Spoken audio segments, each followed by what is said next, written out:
again from the Gospel of Sri Ramakrishna. And I'll begin with a chant, meditation on Sri Ramakrishna.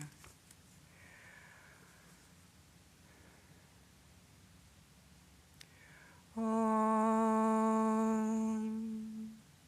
Hridaya Kamala Madhye Rajitam Nirvikalpam Sada Sada Kila Bedati Kameka Swarupam Prakriti Vikriti Shunyam Nityam Anandamurtim Vimala Paramahamsam Ramakrishnam Bhajama Nirupamamati Suksmam Nishprapancham Nirhiham Gagana Saktrishamisham Sarvabhutativasam Triguna Rahita Satchit Brahmarupam Varenyam Bimala Paramahamsam Ramakrishnam Bhajama Vitaritum Avatirnam Jnana Bhakti Prashanti Pranaya Galita Chittam Jiva Dukkha Sahishnum Drita Sahaja Samadhim Chinmayam Komalangam Bimala Paramahamsam Ramakrishnam Bhajama. This knower of Brahman, ever established in his own nature, full of wisdom, self-possessed and self-lighted, eternal, the very image of that Brahman who is pure bliss, shining ceaselessly in the lotus of the heart, one alone and without parts, pure and still. This Ramakrishna, Paramatman Supreme, we adore. Subtle, fine and luminous, not even the shadow of the gross can ever reach him, for his purity is without parallel. Untouched by Maya's webs of deceit, beyond the dark rivers of time and desire, vast as the sky, the Supreme Lord, the very essence of Brahman as existence and light. This Ramakrishna, Paramatman Supreme, we adore. Saturated with divine consciousness, his home is in all. He hears every cry. He knows every pain. Under the weight of its compassion, his heart can deny the need of none. Born to raise the world with teachings of knowledge, love, and peace. Born to bring mankind fresh songs of joy. This certain refuge of all, this Ramakrishna, Paramatman Supreme, we adore. So those of you who have been following what I do, I usually try to read some kind of little reminiscence of somebody who knew Sri Ramakrishna. We've been doing Basmati Ma from the Divine Joy of Play, but since Swamiji's birthday was yesterday, I thought we should read some from Swamiji or about Swamiji. So I'll start with a little section here from God Lived With Them, which is by Chaitananda. It's a book on the 16 monastic disciples of Sri Ramakrishna.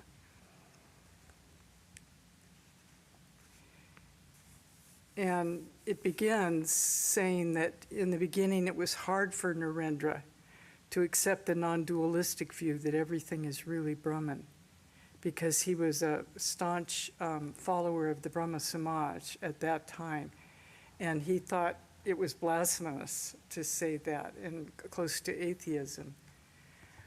But one day, when he was talking to Hazra, he said he ridiculed the divine Vedantic experience of oneness. And he said, how can it be This jug is God, this cup is God, we too are God. Nothing can be more preposterous. And when the master heard these comments by Narendra, he came out and he inquired, "What are you talking about?" Ramakrishna touched Narendra, and he went into samadhi. And later, Narendra graphically described the effect of that touch. So I'll read that section. The magic touch of the master that day immediately brought a wonderful change over my mind. I was stupefied to find that there was really nothing in the universe but God. I saw it quite clearly, but kept silent to see if the idea would last. But the impression did not abate in the course of the whole day. I returned home, but there too, everything I saw appeared to be Brahman. I sat down to take my meal, but found that everything, the food, the plate, the person who served, and even myself, was nothing but that. I ate a morsel or two and sat still. I was startled by my mother's words, "Why are you sitting so still? Finish your meal." And I began to eat again. But all the while, whether eating or lying down or going to college, I had the same experience and felt myself always to be in the state of God. While walking in the streets, I noticed cabs, but I could not feel inclined to move out of the way. I felt that the cabs and myself were one thing. There was no sensation in my limbs, which I thought were getting paralyzed. I did not relish eating. I felt as if someone else were eating. Sometimes I lay down and during the meal, and after a few moments, got up and again began to eat. The result would be on some days I would take too much, but it did no harm. My mother became very alarmed and said that there must be something wrong with me. She was afraid that I might not live long. When the above state altered a little, the world began to appear to me as a dream.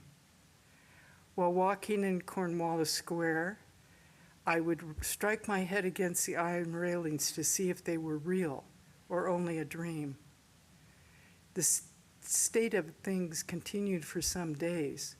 When I became normal again, I realized that I must have had a glimpse of the Advaitic non-dual state. Then it struck me that the words of the scriptures were not false. Therefore, I could not deny the conclusions of the Advaita Vedanta. So then, there's another little section here.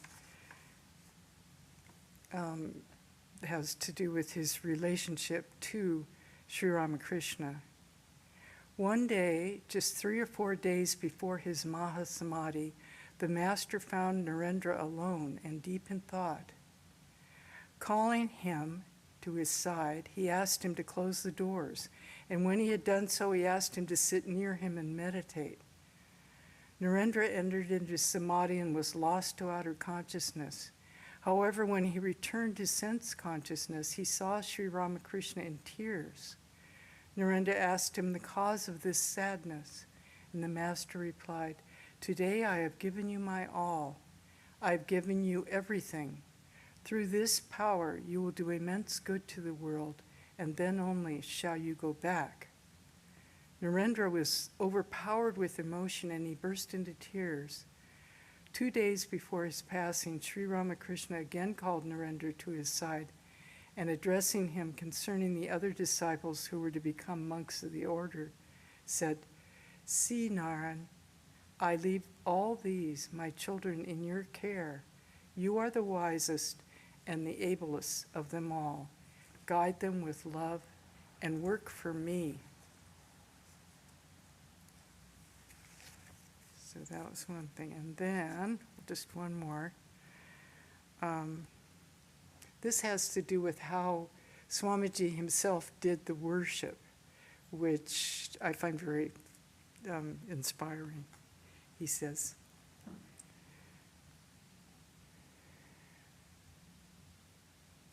Bodhananda, a disciple of Vivekananda, recalled, Once Swamiji said that he would do the worship of Sri Ramakrishna that day, so all of us went to watch Swamiji do it. We were curious to see how he would perform the ritual. First, in the usual way, he took his seat as worshiper and meditated, and we meditated too. After a pretty long time, we sensed that someone was moving around us. I opened my eyes to see who it was. It was Swamiji. Taking the tray of flowers meant to be offered to Sri Ramakrishna, he got up, but instead of placing them before the Lord, he came to us, and touching the flowers with sandal paste, placed one on the head of each disciple. Considered from the ordinary traditional standpoint, this was an anti-traditional act. Imagine flowers meant for God, offered to Swamiji, by Swamiji to his disciples. Generally, after the worship service, the leftover flowers are set aside to be thrown away. But instead of doing this, Swamiji approached the altar and offered what remained on the tray before the picture of Sri Ramakrishna. He also carried out the usual rites. Then he indicated that the time had come for those food offerings, so we all got up to leave the room. It's a custom in India that during the food offering, no one should be in the shrine except the worshiper. We heard from outside Swamiji saying, addressing Sri Ramakrishna, "Friend, please eat." Then he came out of the shrine and closed the door. His eyes were bloodshot with emotion. Bodhananda later explained the significance of Swamiji's worship. Quote, "Actually, Swamiji did not worship the disciples. In placing a flower on the head of each one of us, he really offered the flower at the feet of Sri Ramakrishna in each disciple. Thereby, he awakened his presence in us. That presence took a different aspect in everyone. Some were devotional, others had jnana, knowledge aspect predominant. By his act of worship, Swamiji awakened the divine in us. The remaining flowers were not in any way defiled. The same divine presence, which Swamiji saw in the photograph of Sri Ramakrishna on the altar, he also saw in his disciples. And at that altar, he offered the remaining flowers. Lastly, Swamiji's relation to his chosen deity was that of a friend. That is why, in offering the food, he addressed Sri Ramakrishna by that term." So that gives you just a little insight into Swami Vivekananda. And we are in the chapter called "With the Devotees of Dakshineswar." And I'm going to start on page 243. "One cannot see God unless Maya steps aside from the door. Rama, Lakshmana, and Sita were walking together. Rama was in front, and Sita walked in the middle, and Lakshmana followed them. But Lakshmana could not see Rama because Sita was between them. In a like manner, men cannot see God because Maya is between them." To Mani Malik. "But Maya steps aside from the door when God shows his grace to the devotee. When the visitor stands before the doorkeeper says to the master, 'Sir, command us and we shall let him pass.' There are two schools of thought, the Vedanta and the Purana. According to the Vedanta, this world is a framework of illusion. That is to say, it's illusory, like a dream. But according to the Purana, the books of devotion, God himself has become the 24 cosmic principles. Worship God both within and without." There's a famous quote from the Chandogya Upanishad, "Sarvam Kalvidam Brahma." All this verily is Brahman. As long as God keeps the awareness of I in us, so long do sense objects exist, and we cannot very well speak of the world as a dream. There is a fire in the hearth, and therefore The rice and the pulse and the potatoes and other vegetables jump about in the pot. They jump about as if to say, we are here, we're jumping. The body is the pot. The mind and intelligence are the water. The object of the senses are the rice, potatoes, and other vegetables. The I consciousness identified with the senses say, I am jumping about, and Satchidananda is the fire. Hence the Bhakti scriptures describe this very world as a mansion of mirth. Ram Prasad sang in one of his songs, this world is a framework of illusion. Another devotee gave the reply, this world is a mansion of mirth. As the saying goes, the devotee of Kali, free while living, is full of eternal bliss. The bhakta sees that he who is God is also become Maya. Again, he himself has become the universe and all the living beings. The bhakta sees God, Maya, the universe, and the living beings as one. Some devotees see everything as Rama. It is Rama alone who has become everything. Some see everything as Radha and Krishna. To them, it is Krishna alone who has become the 24 cosmic principles. It's like seeing everything as green through green glasses. But the Bhakti scriptures admit that the manifestations of powers are different in different beings. It is Rama who has become everything, no doubt, but he manifests himself more in some than in others. There is one kind of manifestation of Rama in the incarnation of God, and another in men. Even the incarnations are conscious of the body. Embodiment is due to Maya. Rama wept for Sita, but the incarnation of God puts a bandage over his eyes by his own will, like children playing blind man's buff. The children stop playing when their mother calls them. It's quite different, however, with the ordinary man. The cloth his eyes are bandaged with is fastened to his back, with screws, as it were. There are 8 fetters: shame, hatred, fear of caste, lineage, good conduct, grief, and secretiveness. These are the 8 fetters, and they cannot be unfastened without the help of a guru. We talked about those on the last reading. A devotee, Sir, please bless us. Master, God is in all beings, but you have to apply to the gas company. It will connect the storage tank and all the pipes are in your house. One must pray earnestly. It is said that one can realize God by directing to him the combined intensity of 3 attractions, namely the child's attraction for the mother, the husband's attraction for the chaste wife, and the attraction of the worldly for possessions. There are certain signs by which you can know a true devotee of God. His mind becomes still and quiet as he listens to his teacher's instruction, just as a poisonous snake is quieted by the music of the charmer. I don't mean the cobra. There's another sign. A real devotee develops the power of assimilating instruction. An image cannot be impressed on a bare glass, but only on glass stained with the black solution, as in photography. The black solution is devotion to God. There's a third sign of a true devotee. The true devotee has controlled his senses.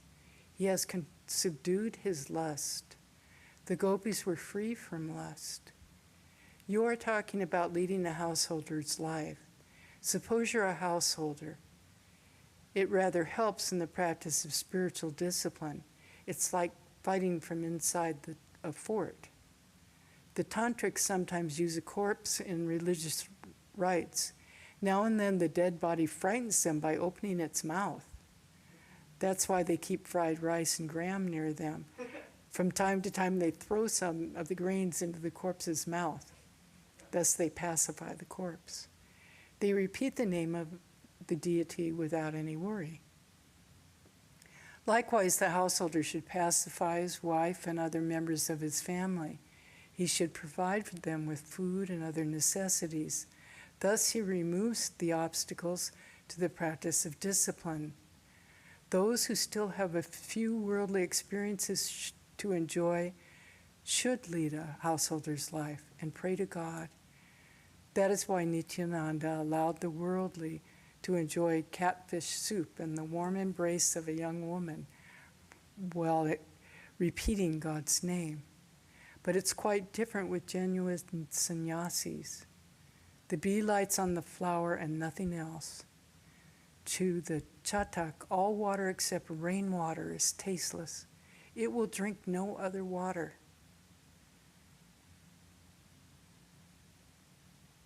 It drinks only that water. A real sannyasi will not enjoy any kind of bliss except the bliss of God. The bee lights only on the flowers. The real monk is like a bee, whereas the householder devotee is like a common fly, which lights on a festering sore as well as the sweetmeat. You've taken a lot of trouble to come here. You must be seeking God. But almost everyone is satisfied simply by seeing the garden. Only one or two look for its owner. People enjoy the beauty of the world. They don't seek the owner. Pointing to the singer, a little while ago he sang a song describing the 6 centers. These are dealt with in yoga. There are 2 kinds of yoga, Hatha Yoga and Raja Yoga. The Hatha Yogi practices physical exercise. His goal is to acquire supernatural powers, longevity, and the 8 psychic powers.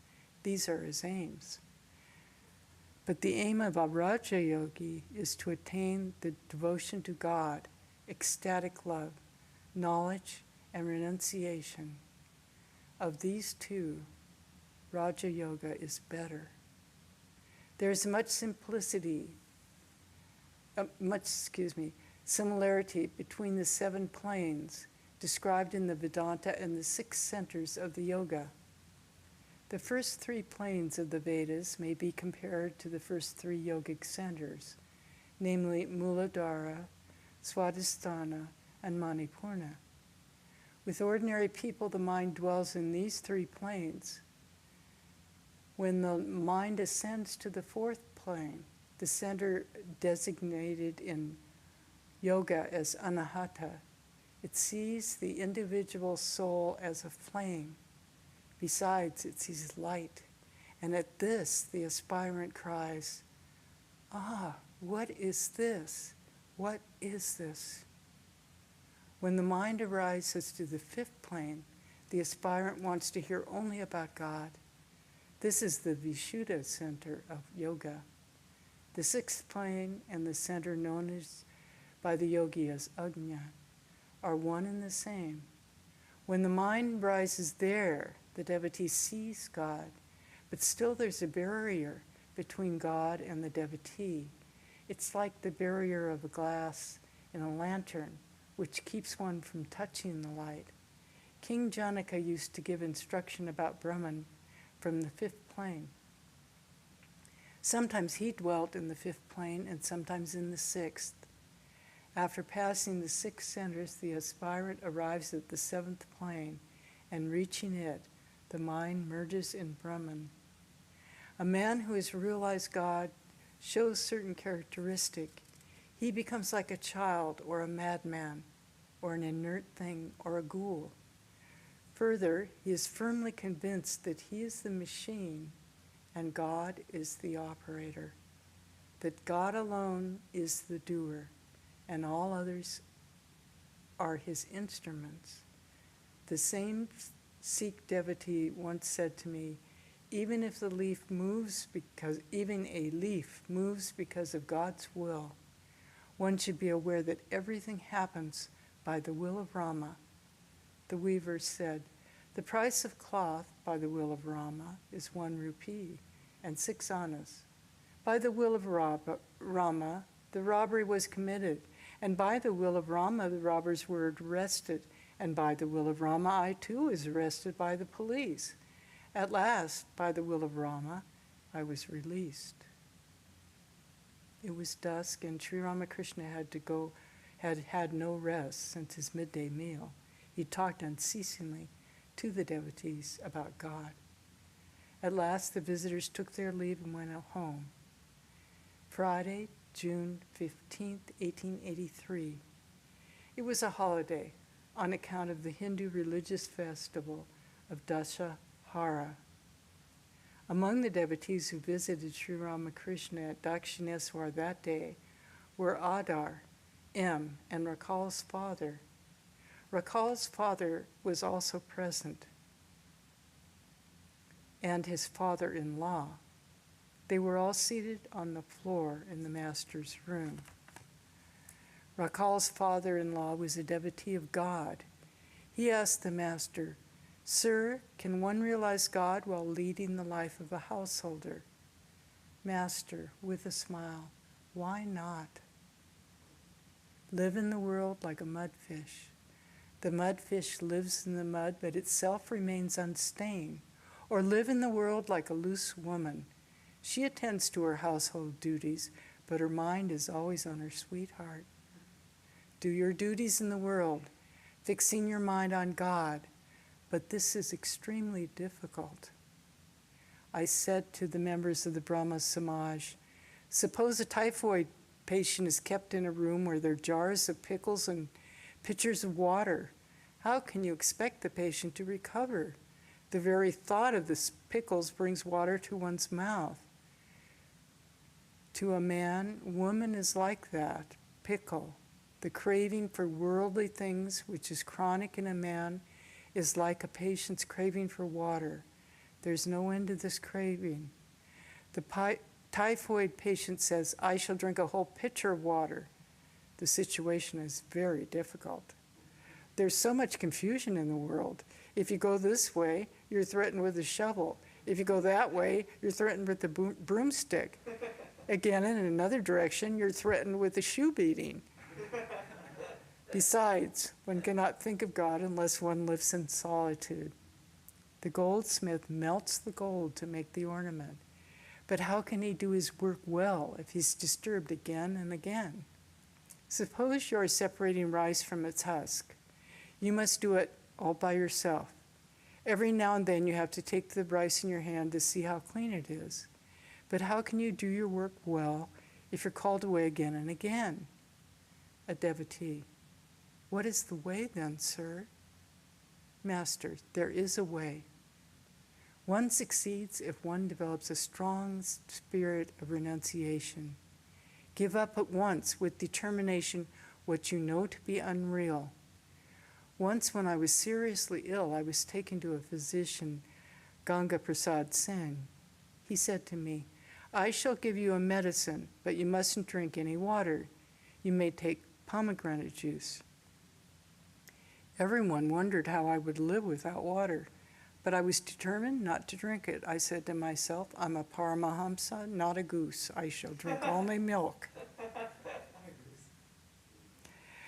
You have to spend a few days in solitude.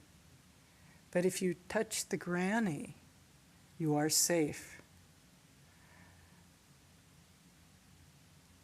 Okay, so that's an allusion to the game of hide and seek.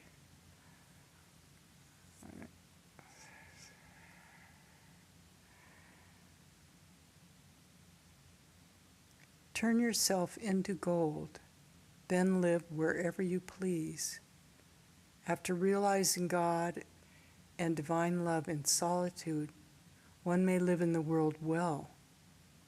To Rakal's father: "That is why I ask the youngsters to stay with me, for they will develop the love of God by staying here a few days. After that, they can very well lead that life of a householder." Devotee: "If God is responsible for everything, then why should people speak of good and evil, virtue and vice? One commits sin also by the will of God. Isn't that so? Another devotee, how can we understand the will of God? Master, there is no doubt that virtue and vice exist in the world, but God himself is unattached to them. There may be good and bad smells in the air, but the air isn't attached to them. The very nature of God's creation is that good and evil, righteousness and unrighteousness, will always be in the world. Among the trees in the garden, one finds mango and jackfruit, and a hog plum too. Haven't you noticed that even the wicked men are needed? Suppose there's rough tenants in an estate, then the landlord must call for a ruffian to control them. The conversation again turned to the householder's life. Master to the devotees, you see, by leading a householder's life, a man needlessly dissipates his mental powers. The loss he thus incurs can be made up if he takes to monastic life. The first birth is the gift of the Father. Then comes the second birth. When one is invested with the sacred thread, there is still a third birth at the time of initiation into monastic life. The two obstacles to spiritual life are woman and gold. Attachment to lust and gold diverts one from the way leading to God. Man doesn't know what it is that causes his downfall. Once while going to the fort, I couldn't see that I was driving down a sloping road. But when the carriage went inside the fort, I realized how far down I'd come. Alas, women keep men deluded. Captain says, my wife is full of wisdom. The man possessed by a ghost doesn't realize it. He says, why, I'm all right.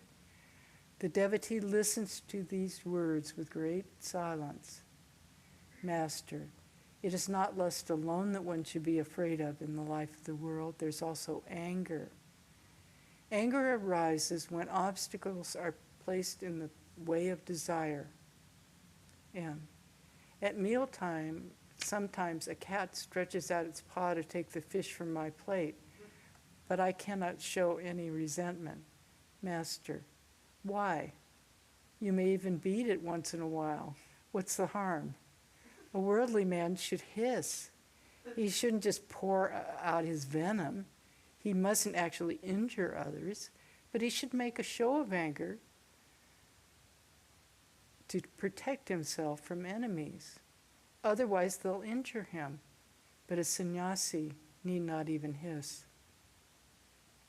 A devotee, I find it extremely difficult for a householder to realize God. How few people can lead the life you prescribe for them. I haven't found any. Master, why should that be so? I have heard of a deputy magistrate named Pratap Singh.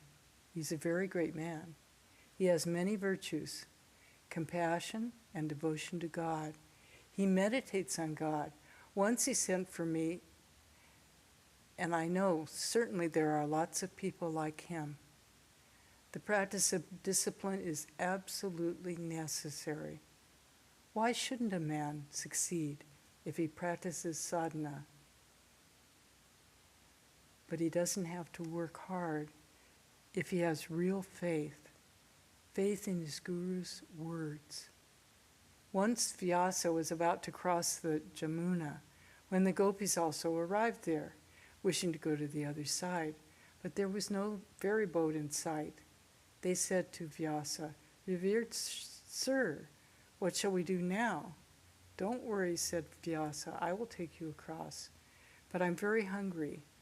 Have you anything for me to eat?" The gopis had plenty of milk, cream, and butter with them. Vyasa ate it all. Then the gopis asked, "Well, sir, what about crossing the river?" Vyasa stood on the bank of the Jamuna and said, "O Jamuna, if I have not eaten anything today, then may your waters part so that I may walk all the way to the other side." No sooner did the sage utter these words than the waters of the Jamuna parted. The gopis were speechless with wonder. "He ate so much just now," they said to themselves, "and he says, 'I have not eaten anything'?" Vyasa had the firm conviction that it was not himself, but Narayana, who dwelt in his heart, that had partaken of the food. Shankaracharya was a Brahmagyani, to be sure. But at the beginning, too, he had the feeling of differentiation. He didn't have absolute faith that everything in the world is Brahman. One day, as he was coming out of the Ganga after his bath, he saw an untouchable, a butcher, carrying a load of meat. Inadvertently, the butcher touched his body. Shankara shouted angrily, "Hey, how dare you touch me?" "Revered sir," said the butcher, "I have not touched you, nor have you touched me. The pure self cannot be the body, nor the 5 elements, nor the 24 cosmic principles." Then Shankara came to his senses. Once Jadabharata was carrying King Raghunanda's palanquin and at the same time giving a discourse on self-knowledge. The king got down from the palanquin and said to Jadabharata, "Who are you, pray?" The latter answered, "I'm not this, not this. I am the pure self." He had perfect faith that he was the pure self. "I am he. I am the pure self." That is the conclusion of Jnanis. But the Bhaktas say, the whole universe is the glory of God. Who would recognize the worldly man without his power and riches? But it's quite different when God himself, gratified by the aspirant's devotion, says to him, "You are the same as myself." Suppose a king is seated in his court, and his cook enters the hall and sits on the throne and says, "O king, you and I are the same." People will certainly call him a madman. But suppose one day the king, pleased with the cook's service, says to him, "Come, sit beside me. There's nothing wrong in that. There's no difference between you and me." Then if the cook sits on the throne with the king, there's no harm in it. It is not good for ordinary people to say, "I am he." The waves belong to the water. Does the water belong to the waves? The upshot of the whole thing is that no matter what path you follow, yoga is impossible unless the mind becomes quiet. The mind of a yogi is under his control. It's not under the control, and he is not under the control of his mind. When the mind is quiet, the prana stops functioning. Then one gets kumbhaka. One must have the same kumbhaka through bhakti yoga as well. The prana stops functioning through the love of God also. In the kirtan, the musician sings, repeating this line, Nityai Amar Mata Ha-ti. He goes into a spiritual mood and he can't sing the whole sentence. He simply sings Hati, Hati. When the mood deepens, he sings Ha, Ha. Then his prana stops through ecstasy.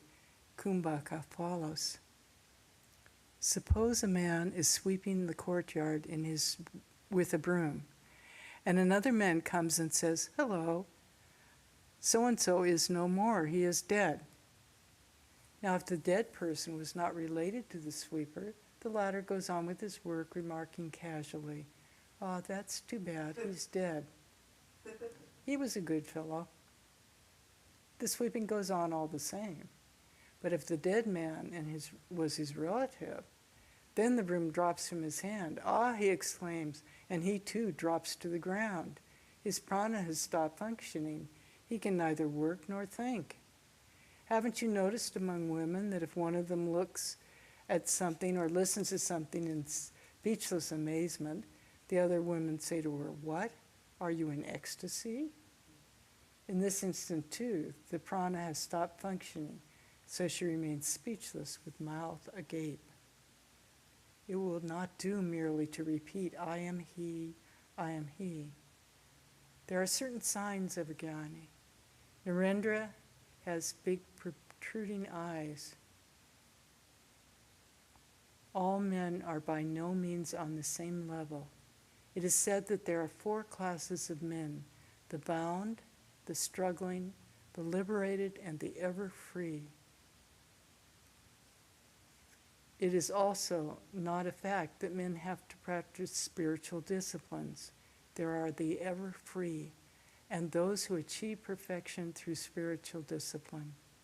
Some realize God after much austerity, and some are perfect from their very birth. Prahlada was an example of the ever free, eternally perfect. Sages like Prahlada also practice meditation and prayer, but they have realized the fruit, God vision, even before their spiritual practice. They are like gourds and pumpkins, which grow fruit first and then the flowers. Looking at Rakal's father, even though an eternally perfect soul is born in a low family, still he retains his innate perfection. He cannot do anything else. A pea, germinating in a heap of cow dung, still grows into the pea plant. God has given to some greater power than to those of others. In one man you may see it as the light of a lamp, in another like the light of a torch. One word of Vidyasagar's revealed to me the utmost limit of his intelligence. When I told him the different manifestations of God's power in different beings, he said to me, "Sir, has God then given greater power to some than to others?" At once I said, "Yes, certainly, he has." If there are not different degrees of manifestation of his power, then why should your name be known far and wide? You see, we've come to you after hearing about your knowledge and compassion. You haven't just grown 2 horns, have you? With all his fame and erudition, Vidyasagar said such a childish thing as, has God given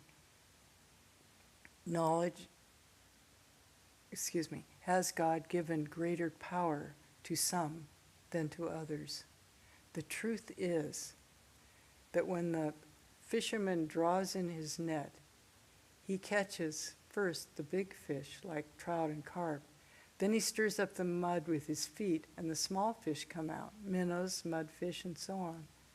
So also, unless a man knows God, minnows and the like gradually come out from within. What can one achieve through mere scholarship? Sunday, June 17th, 1883. Sri Ramakrishna was sitting in his room in the temple garden at Dakshineswar. It was afternoon. Adar and M arrived and saluted the master. A tantric devotee also came in. Rakal, Hazra, and Ramlal were staying with Sri Ramakrishna. Master to the devotees: why shouldn't one be able to attain spirituality living the life of a householder? But it is extremely difficult. Sages like Janaka entered the world after attaining knowledge, but still the world's a place of terror. Even a detached householder has to be careful. Once Janaka bent down his head at the sight of a Bhairavi. He shrank from seeing a woman. The Bhairavi said to him, "Janaka, I see you have not yet attained knowledge. You see difference between a man and a woman. If you move about in a room filled with soot, you will soil your body, however slightly, no matter how clever you may be. I've seen a householder devotee filled with spiritual emotion while performing their daily worship, wearing a silk cloth. They may maintain that attitude even after they take their refreshments after the worship, but afterward they become their old selves again and display their rajasic and tamasic natures. Sattva begets bhakti. Bhakti has three aspects, sattva, rajas, and tamas. The sattva of a bhakti is pure sattva. When a devotee acquires it, he doesn't direct his mind to anything but to God. He pays only as much attention to his body as is absolutely necessary for its protection. But a paramahamsa is beyond the three gunas. Though they exist in him, yet they are practically non-existent. Like a child, he's not under the control of any of the gunas. That is why paramahamsas allow small children to come near them in order to assume their nature. Paramahamsa may not lay things up, but this rule doesn't apply to householders. They have to provide for their families. Tantric devotee, is a paramahamsa aware of virtue and vice? Master, Keshav Sen also asked that question. I said to him, if I explain that to you, then you won't be able to keep your society together. In that case, we had better stop here, said Keshav. Do you know the significance of virtue and vice? A paramahamsa sees that it is God who gives us evil tendencies as well as good tendencies. Haven't you noticed that there are both sweet and bitter fruits? Some trees give sweet fruit, and others bitter or sour. God has made the mango tree, which yields the sweet fruit, and also the hog plum, which yields a sour fruit. Tantric, yes, sir, that's true. On the hilltop one sees extensive rose gardens reaching as far as the eye can see. Master, the Paramahamsa realizes all these, good, bad, virtue, vice, real, unreal. They're all only the glories of God's Maya. But these are very deep thoughts.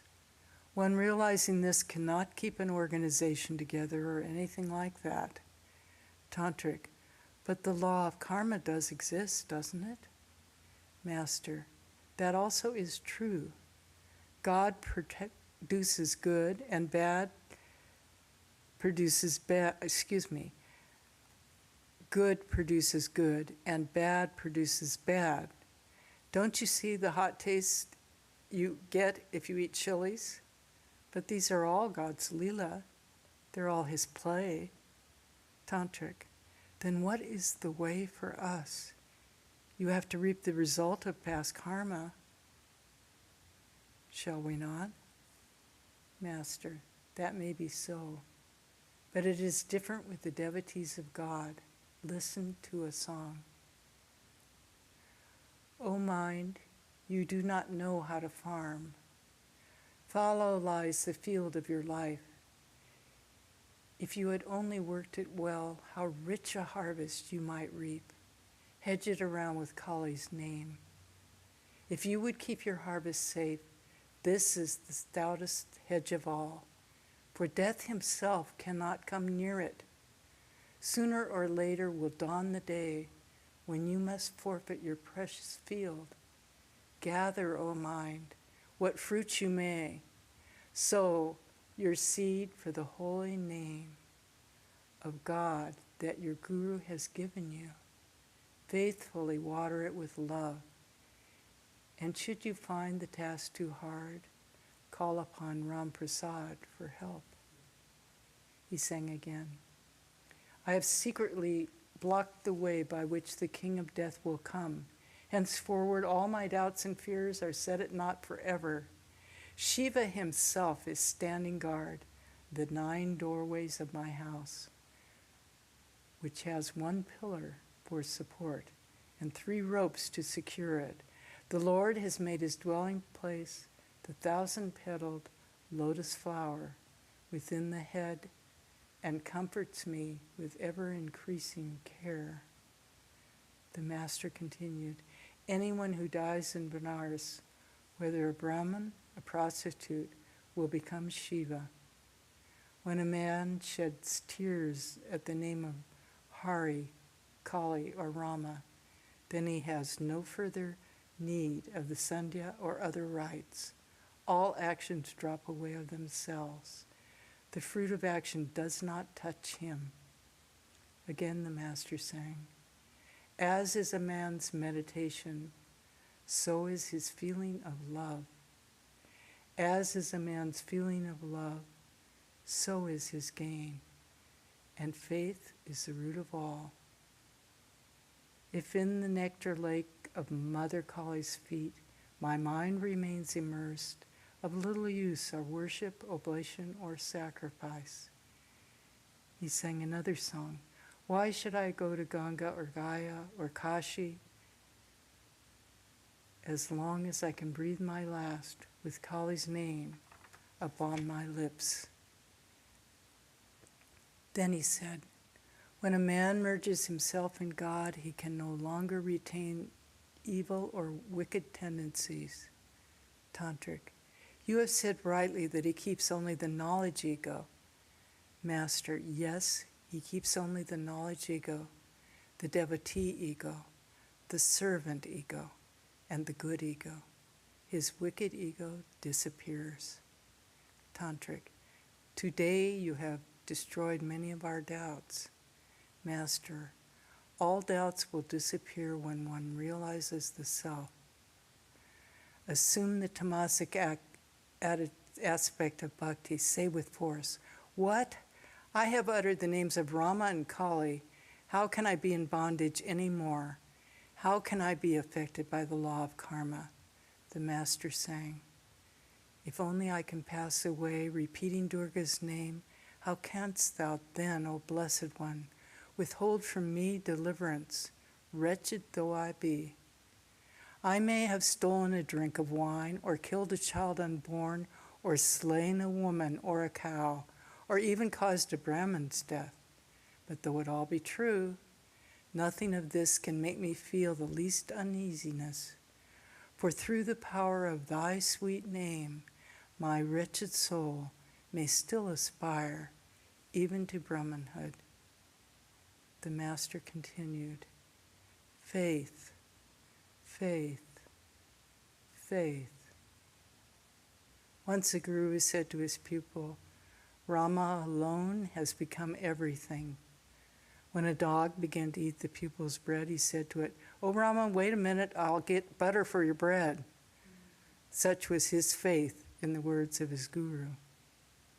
Worthless people do not have any faith. They always doubt. But doubts do not disappear completely until one realizes the self. In genuine love of God, there is no desire. Only through such love does one speedily realize God.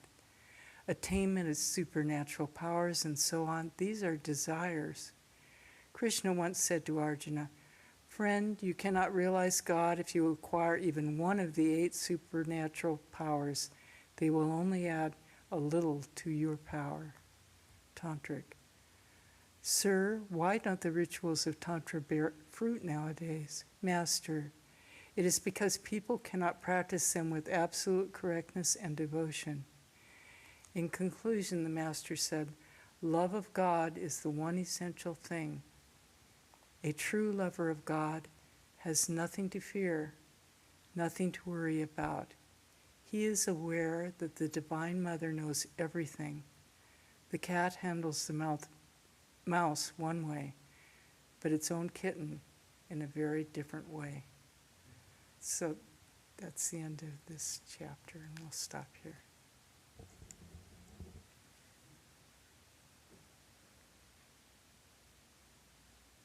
Loka samasta sukhino bhavantu.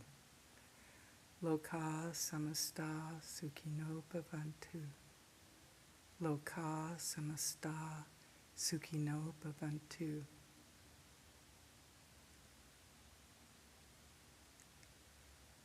May all beings be happy. May all beings be peaceful.